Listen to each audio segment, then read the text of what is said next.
YouTube, and welcome to Mindful Life number 60. Yes, it's Mindful Life 60. It is Tuesday, the 29th of March. Is it? Yes, Tuesday, the 29th of March. Welcome to Mindful Life 60. I am Nathan Springer, your host for Mindful Life, the only host.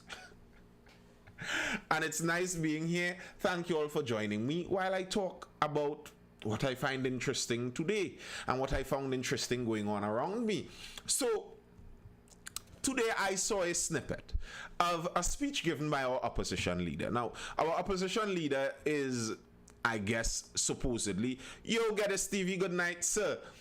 Our opposition leader supposedly wants to be our prime minister. Again, that seems to be the road she's going down. I usually, my moderators who are not on the job these days, my moderators are not as reliable as they used to be. I usually are here to answer the most frequently asked questions, like that one, sir, and the answer is yes.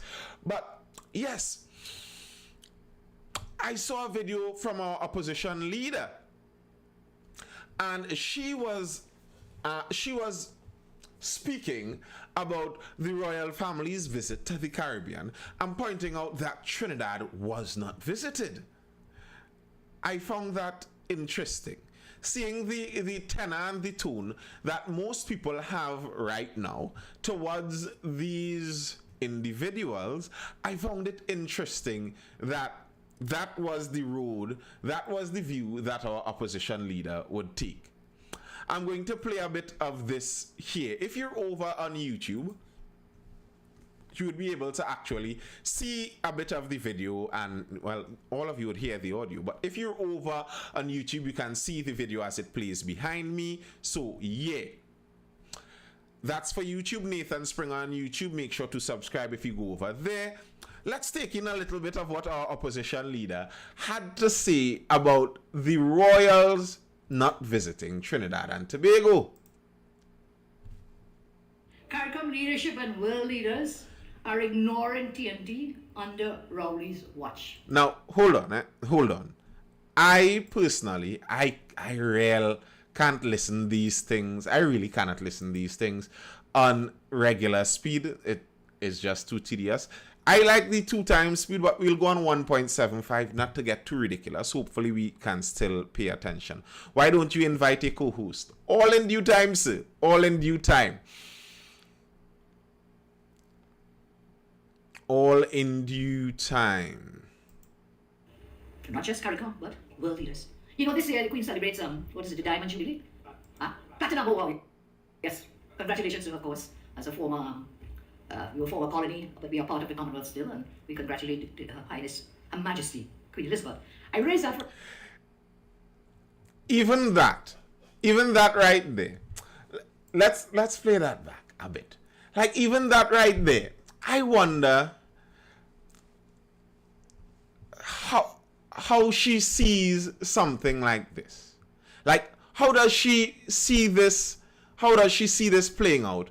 Where she, as the Prime Minister, talks about we as a former colony, but we're still a member of the Commonwealth, and she's greeting Her Majesty the Queen. You see, like, I feel that the opposition leader might not be as in tune with the modern zeitgeist as before. Good night, Mr. Central Chow Master. We were a former colony, but we are part of the Commonwealth still, and we congratulate Her Highness, Her Majesty, Her Majesty. Elizabeth. Okay. I raise that for a reason, you see, because I remember when I was Prime Minister, what happened then is happening now. We were seeing senior members of the royal family visiting members of the Commonwealth. And they visited this year the Duke and Duchess of Cambridge, Jamaica, where else? Bahamas, Belize. Where's Trinidad and Tobago in that? Nowhere. When I was Prime Minister, at the time they were celebrating the Jubilee, in that particular year, I don't recall the exact year, but we also had a visit from the royal family. Huh? I can't hear you. It goes on from there. But I am curious. How do you see that? Do you see the royal family, for however you view that, not visiting Trinidad as a negative? If you like to see a good night auntie do, you could go over on Twitter or something and see what the general opinion is of our opposition leader, thinking of it as some great insult. Because you can also track the visit of the royal family to many of these islands and see that there were lots of protests following these visits. These visits had lots of protests because there's a tone now where some people no longer see the royal family as something positive, where they look back and see that rightfully there was a lot of oppression and advantage and abuse. There was a lot of that. And then now to genuflect at the royal family and put them in this high place of adulation while they are currently surviving on wealth that was accumulated through centuries of oppression of people like us and our ancestors, it seems kind of out of touch. Something just doesn't seem right. Like, okay, I am not one who is going to pelt a stone or something at the royal family or hate them or hold that somehow personally against them. I'm not. Because personally, I don't necessarily believe that the sins of the father must fall down to the children. And they weren't the ones that engaged in slavery, so it's not like they directly did harm to me. I wasn't even a slave, so there's that. However, there's also the reality that the reason right now they can fly around the world in private jets and visit the world and they have no day job but, just waving and being there, part of that reason has to do with oppression and eking resources out of countries all around the world. The largest empire that ever existed on the planet Earth was the British Empire. Now, when I read about empires sometimes, the British Empire is one that sometimes slips my mind because it was so recent. That you think about empires and you think about the Persian Empire and the Greek Empire and the Sumerians way back in antiquity.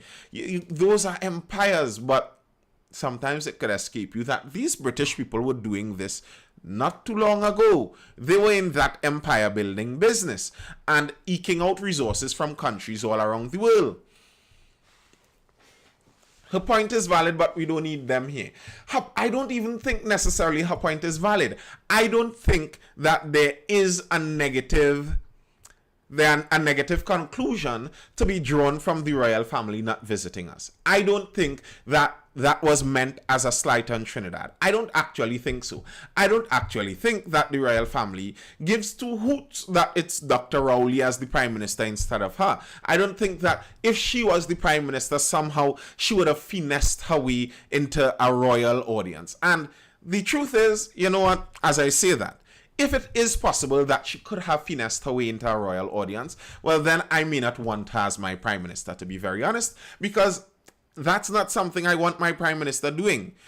That's not a focus that I have as a citizen of this country, that you go out there pleading for the royals to come here and visit. Like, for what reason? What's the purpose of that? Now, I could understand the nuance of the royals in existence as part of British culture and English culture and even their governance styles, and there are actually complex reasons why that exists in that way.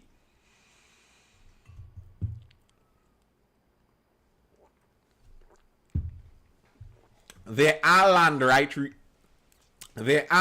rights reasons why the royal family does exist, and it's actually not as easy as some people like to purport, that you could just snap your finger and get rid of the royals, and why are they even there? And I remember not too long ago on one of the previous lives, we were speaking about the difference between ceremonial heads and executive heads and those administrative heads of a country, and how sometimes there's actually value in having a ceremonial head, because you could have that patriotic adulation that people seem to somehow yearn for without it being there in a powerful place in the administrative and executive form. I understand that. All right, okay, that's great for Britain, but on our side, I don't see the the value of them being here. I don't think that brings any great resources to us. So I don't think our point is valid, even if, and read the room.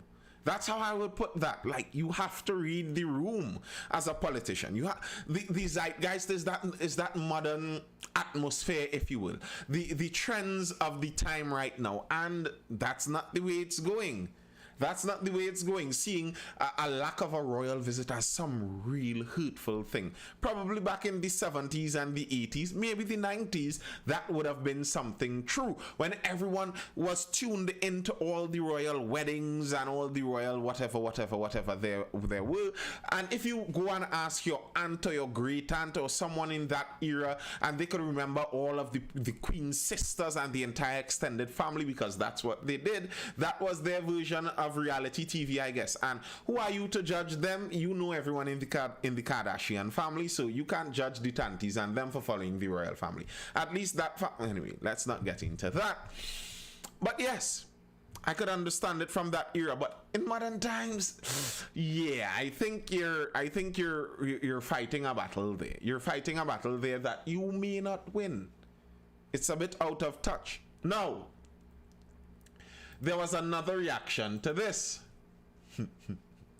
from our Prime Minister. Let's see the Prime Minister's version of this, how he sees this happening.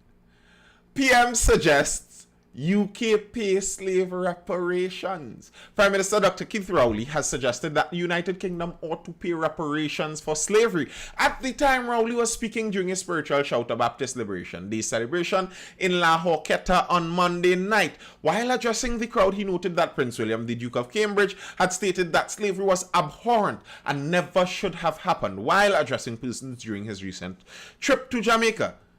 Recently, I was very pleased. This is Dr. Rowley speaking. Recently, I was very pleased to hear Prince William say that he acknowledged that slavery was wrong and that the British government, the British people have some responsibility in that piece of unforgettable history. I was pleased to hear a member of the royal household in the United Kingdom say that, but tonight I want to say to Prince William, having said that, I believe you, but I believe you more if you do what you must now. If you do what you must now do, which is to offer some reparation to the people who were wronged in the way that you have acknowledged. It is not sufficient to say that I acknowledge it, but not to seek to help those who are harmed by it. Okay. So what y'all think? Reparations or not? Here's my thing. I always say reparations seems like such a pie in the sky idea. I almost never hear anyone speak about this realistically. Like, what are you going to do? It's like world peace. Reparations sounds like world peace. Okay, I want so as a Miss World candidate or a Miss Universe candidate, they ask me a question. What do I want? I would like world peace, and okay, that's grand. Wow. What a beautiful cliche, you know. But how exactly are you going to go about this? This reparations business, how is this going to work exactly? Who gets reparations? What percentage of slave ancestry must you have? If, for example, someone like Barack Obama, who is half black, but the half black that he is African, as in from Africa, after the slave trade ended, so his ancestors were not slaves. Would he get reparations as an American black person? Well, that's over in the United States, and they would have British reparations to get too, I guess. Who gets the reparations? How far does it spread? What form of reparations do you get? How much money? Who calculates that money?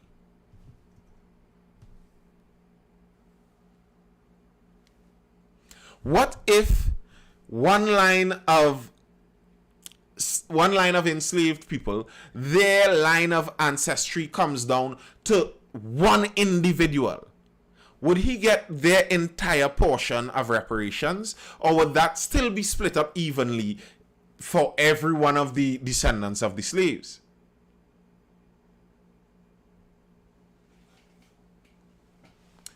Yes, I curve that you explained there, they should put you on KPB's diplomatic team, because you explained there pretty precisely what I thought she was trying to do.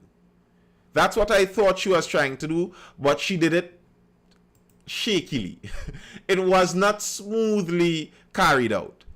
That's what she was trying to point out to some extent, that, you know, Trinidad's place in the world has been so diminished that the royals ignore us. But first of all, that's not how the point came across, and second of all, who cares? Nobody cares. It's not something that people hold that highly in regard anymore. It's not a metric that could be used to measure, like, look what this person thinks about you. No, that's not what happens anymore. It just isn't. All right. But yes, on the reparation side. So when people ask for this, I wonder, are they being serious, or is this just a joke? Is it just one of the in things to say? So if I want to sound really pro-black, I must say something about reparations. You know, I am speaking at a Shouter Baptist festival. So me, as a millionaire prime minister of an independent country that has $50 billion on its budget every year, I'm going to speak about reparations. Yes.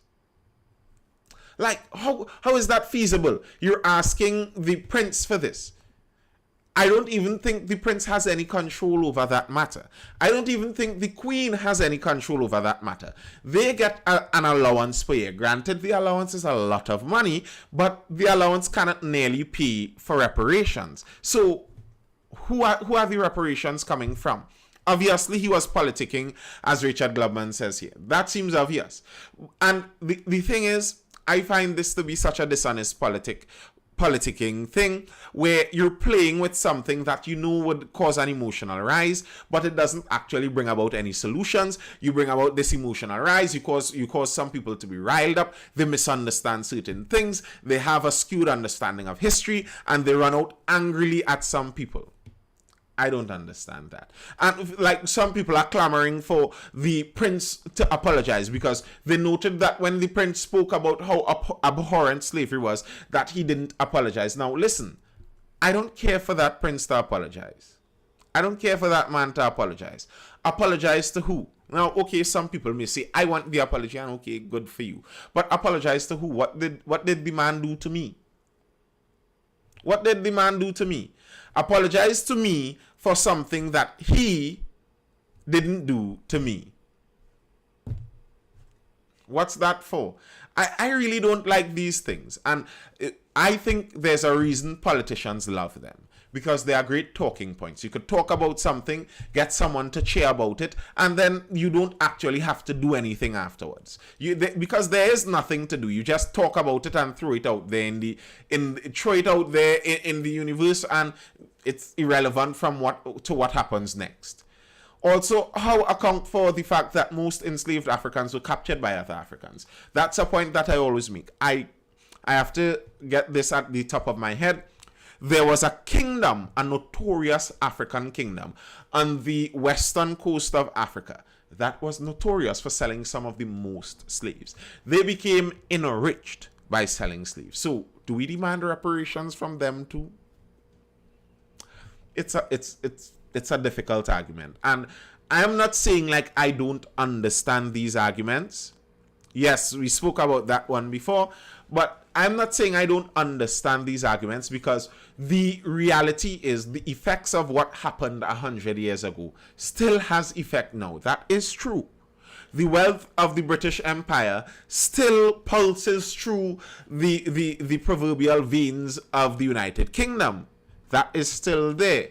And that's why I find it so insulting when some people in Trinidad would point a finger at Trinidad and laugh at us, and then point at the United Kingdom or something like that. Like, look how good they have it. Like, are you serious? Like, really? That's what you're going to do? Doesn't make sense.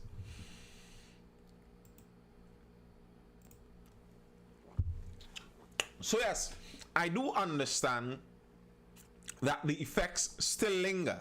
However, how do you fix that?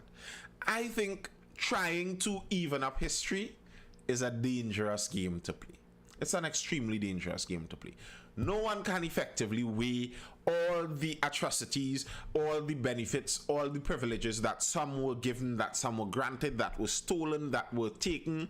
I don't think anyone can accurately evaluate that and put it on a scale and say, okay, well, now what we're going to do is take X amount of dollars from this person's pocket and put it into this person's pocket. And here's the creepy thing to me. I wouldn't doubt, as the Prime Minister of the nation, that if asked and pressed on the issue of how exactly do we want reparations, that he may talk about some kind of charity, or not charity, some kind of reparations given from the United Kingdom to the state of Trinidad and Tobago, and that could make sense. That's something much easier to do. But listen, I'm not sure I want that either. I'm not sure I want a lot of money to just come into the hands of these politicians for them to move it from the coffers into the pockets of their friends. I'm not sure that would be a great idea for reparations either.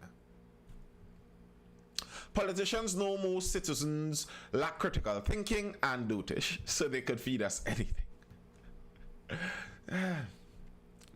Fair. That's fair. That is fair. All right. But here's the thing. When I regularly speak about these issues, and some people like to make it seem like the consequences of colonialism are the reason we are in some of these positions that we are currently in. I disagree. I think it's culture, as I've said many times before, because as we keep seeing in the news over and over and over and over again, Trinidad has a very corrupt culture, and with our daily parting, not departed, he's parting from the position as agriculture minister. Seems like he has left us with some parting gifts as he was leaving that position. Another held for fraud in agriculture ministry. Another one. That's on top of two that were already held. That was last week. A 49-year-old employee of the Ministry of Agriculture, Land and Fisheries was granted bail in the sum of $100,000 on Saturday after he was charged with forgery. The man's name of Barataria was charged for the offences of forgery and having in his possession a certain forged document, namely a Commissioner of State Lands authorization letter under his name. According to a police report, during the period of April and December last year, a senior officer of the Office of the Commissioner of State Lands received information and copies of documents purportedly issued and signed by the said senior officer. So, a senior officer in State Lands received documents that was supposedly signed by him. These documents appeared to grant several persons permission to occupy state lands, along with other documents authorizing an employee of the Ministry of Agriculture and the Commissioner of State Lands to enter and inspect premises belonging to the state. The man was employed as a patrolman and was never authorized to act in the capacity as an inspector, police said. So they searched his home, they found the fraudulent documents. Acting on further information, the officers also searched a community garbage bin in close proximity to the residence and recovered several documents purportedly issued by the Office of the Commissioner of State Lands and is stamped and sealed. I found that very strange. What further evidence? Who told you that the man threw away the pages in a community bin? Like, that's some close in somebody close. Good evening, Scafty. Somebody close to this man went and told the police, listen, the rest of the documents in the bin across the road. Yeah, in the bin across the road. No, wrong the corner. Yeah.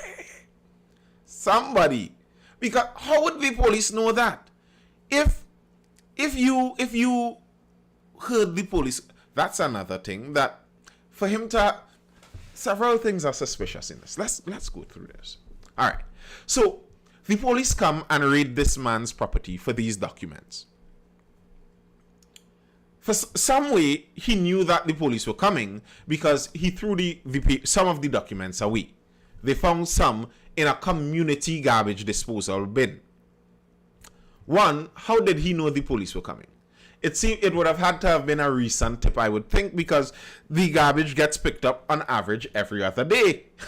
So if it's still in the community bin, it wasn't that long ago that he threw it away. But then, homie, I'm thinking to myself, yes, good detective work. Maybe you all could hire me over in the police service. You know we play. So, the other thing I'm wondering, if I have documents, like, I could ask this question in the chat. If you have paper documents, and you want to get rid of them, all evidence gone, what's the quickest thing you're going to do? I'm going, pyro, fire, burn it. It's not suspicious for a Trinidadian household to have a fire going in the backyard. Put it in a heap in the backyard. Everything gone.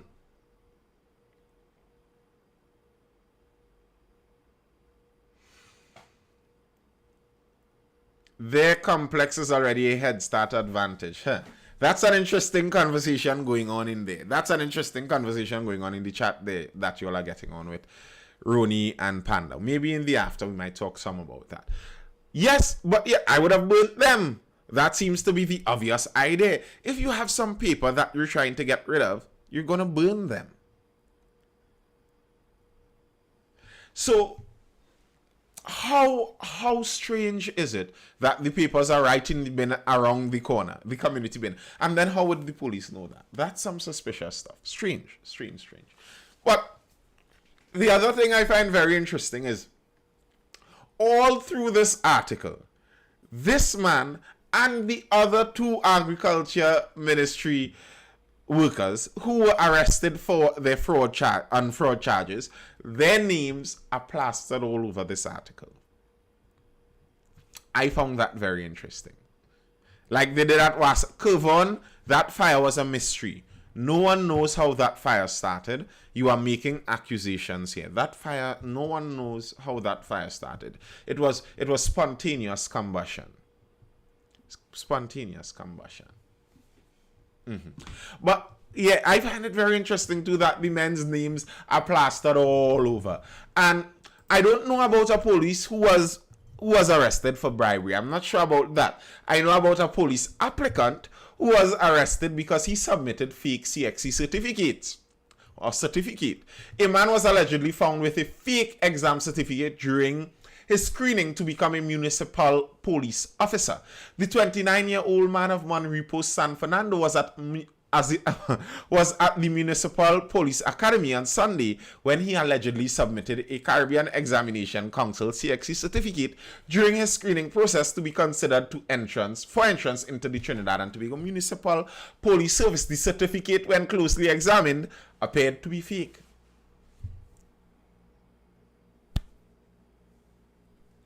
Yes, he probably should have, Chris. He probably should have. That's tough. That's tough. Whew.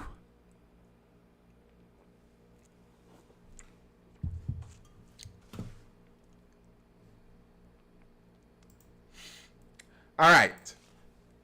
One more story I have for the night. Yeah, that's some kicks. But that tells you something. That tells you something that if we were to do statistically, do you think this was the first person to try fraud? The first and only person to try fraud to enter the police service? And he just so happened to have been caught? Unlikely. So if we were to estimate, there may be quite a few people inside of our police service who started their police service under corruption. There may be quite a few of them. So aren't we in a tough spot? But someone was speaking about WASA, and there was an interesting article about WASA where the Public Utilities Minister came out with some interesting statistics and facts about WASA and about how things are going and how they intend to change WASA. I know he wasn't the first one caught, Richard. I was just trying to make a point on that. But yes, it's obvious there would be more of them. WASA to hire contractors for road paving exercise across country. Let's get into this and see exactly what we're talking about here. After years of being accused of destroying the nation's roadway, cash-strapped WASA will be bringing on board a contingent of small paving contractors to carry out road repairs across the country. The paving exercise, according to the Public Utilities Minister Marvin Gonzalez, will bring about road improvements in the coming weeks.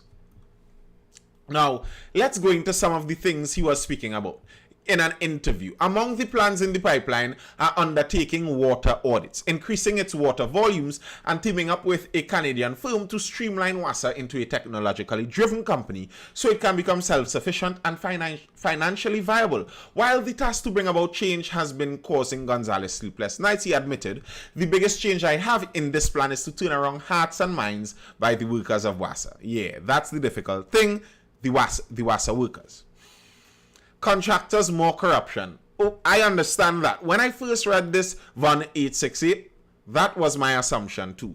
But we'd go in and see exactly what they're talking about with these contractors and see if it's more if it seems like it would be more corruption or if it does stand a chance of helping something.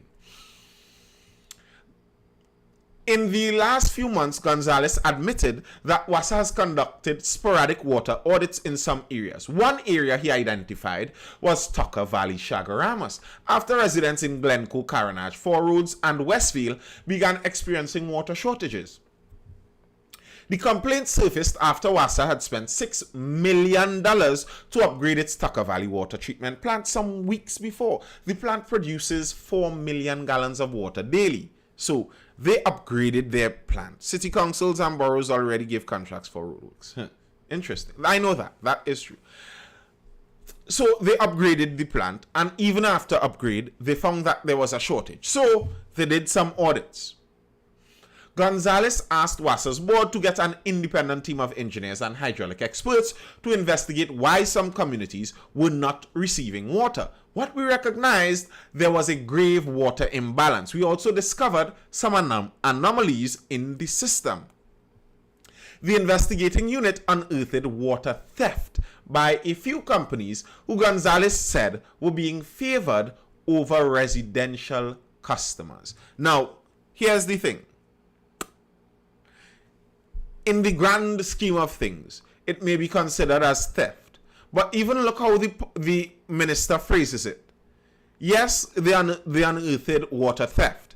But these few companies were being favored over residential customers. So it's not necessarily like these companies seem like they're doing it totally without the knowledge of someone over at WASA, but they are being favored. Okay.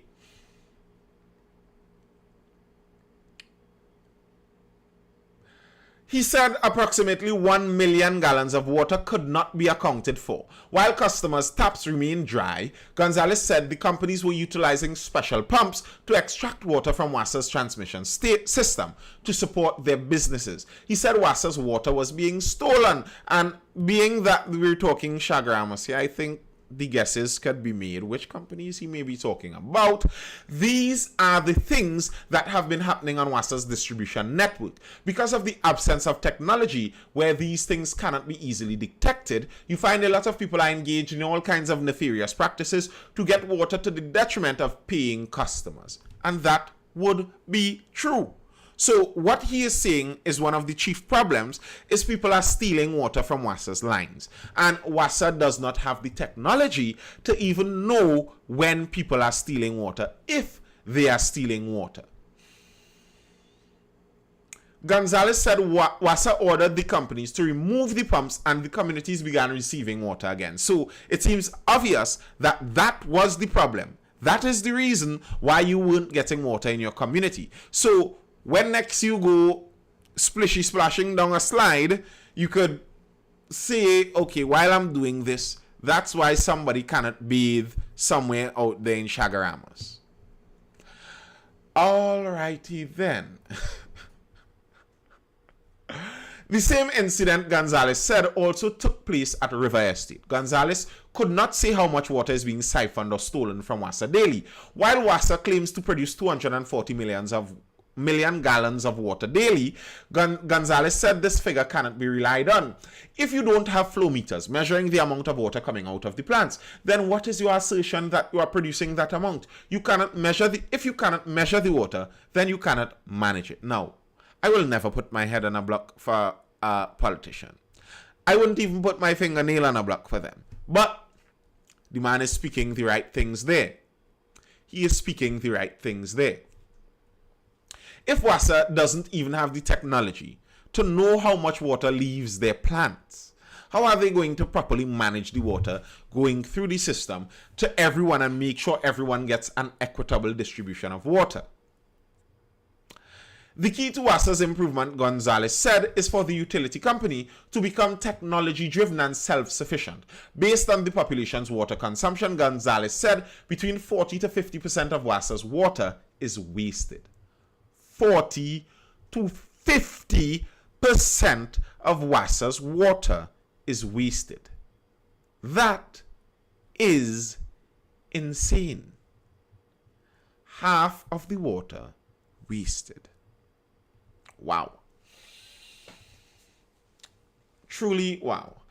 Yes, we do have a leak problem on its transmission and distribution network, but I hardly doubt that the leak problem is so pervasive that you are actually losing half of the water you are producing. Water is also stolen via illegal connections. Gonzalez said Wassa is unable to tell how many people have illegal connections. So, nobody knows.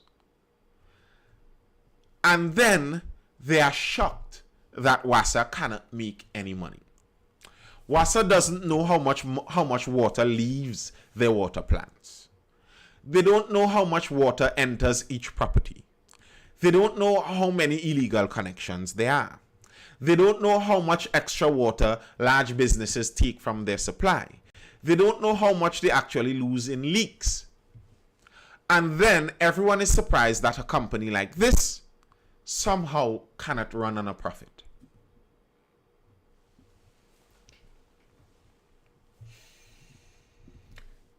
If you don't have accurate data, then what is going to happen, as happened on previous occasions, you would have seen billions of dollars being spent in Wassa to pursue projects that did not reach down to the benefit of the customer.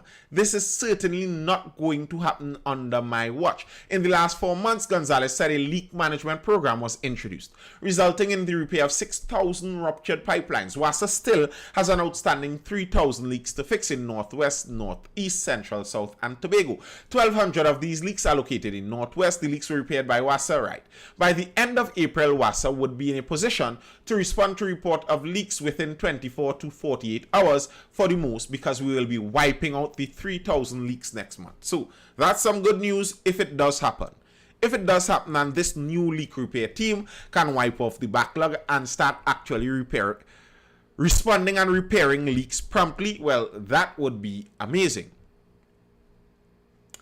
The backlog of almost 10,000 leaks was attributed to a number of factors, Gonzalez said. Among them were lack of equipment and Wassa's slow procurement process. Wassa has 46 leak repair crews. Each gang has 7 to 8 workers who now have to account for the number of leaks fixed each week. When we asked for information with respect to the number of leaks that they, crews, are repairing on a daily basis, you would be shocked to know that in many instances, if they had repaired 50 or 40 leaks per week, they would have been doing quite a lot. So the workers inside of Wassa were not working. Since hiring the contractors, Gonzalez said, Wassa has seen a significant leak reduction.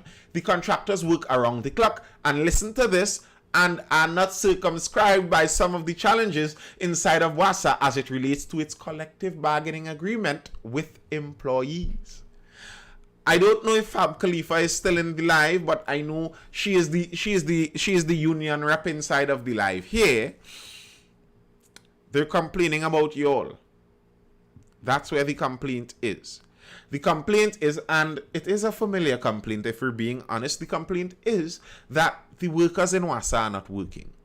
And because of the nature of how their collective bargaining arrangement is set up, how the unions are set up in Trinidad and Tobago, we can do nothing about it. So they can go out there, do no work, and collect good money, and we just have to sit here and take it. So what the minister is saying that he has proposed and what they're doing is they're bringing contractors on board to do these duties. Every Monday, managers in charge of the crews have to provide WASA's directors with a list of leaks repaired the week before, so they have to account. While WASA has been reducing its leaks, Gonzalez said the roads are left in a deplorable state after installing or patching a ruptured pipeline. I inherited a situation where there's about 15,000 to 16,000 outstanding road restorations to be done in Trinidad and Tobago. So it meant that WASA was doing leak repairs without restoring the roads. Of course. This, he said, will soon be solved. In about 2 to 3 weeks' time in every region, we are going to hire experienced road paving contractors, and we are going to deploy them in every region to cut down on that backlog, so the population will soon see an improvement in the quality of roads across the country. Here's the thing. I don't necessarily believe that this is untrue. I wouldn't be surprised if we really do see some roads start to be paved and some WASA connections start to be made. Why? Well, it's local government election this year. I am sure that is part of the reason. I don't think that fact is lost on these politicians. Asked if the figure will be sufficient to deal with the number of areas that they have repaved, so they have a certain amount in their budget carded for repaving roads. They're asking if the amount they have in their budget is sufficient for repaving roads. Gonzalez said it is WASA's responsibility to repave a road after undertaking works. The ministry has allocated 16 million. We've done some original estimates and we believe the 16 million allocation will be used across the board. However, Gonzalez said if there is the need for additional funding, he will speak to the finance minister. He also disclosed that the cabinet recently approved 60 million for a water improvement program in northwest Trinidad, which would boost water supply in Lavantil, Diego Martin, Marval, San Juan, Santa Cruz, and other areas. We are going to improve and modernize the entire water transmission and distribution system. Gonzalez said in many communities, millions of dollars in pipelines were installed between 2010 and 2014, but people are still without water. These pipelines were never connected. Not a drop of water passed through them. Yeah. So, well, we know that that successive governments regularly bust the files of the former government. So that's another file. In 2010 to 2014, quite a bit of pipe was laid. Yes, they laid a lot of pipes without ever connecting it. Isn't this place insane? Isn't this place truly, really, really, really insane? At least some of these leaders of this place. All right, that's all I have for now for you folks over on YouTube and on Instagram. I'm glad you tuned in. It was fun. Nice having you here. I hope you're educated, informed, or entertained, and entertained. And you can join me over on TikTok for a short while after, where we'd stay and discuss some stuff and just chill for a short while.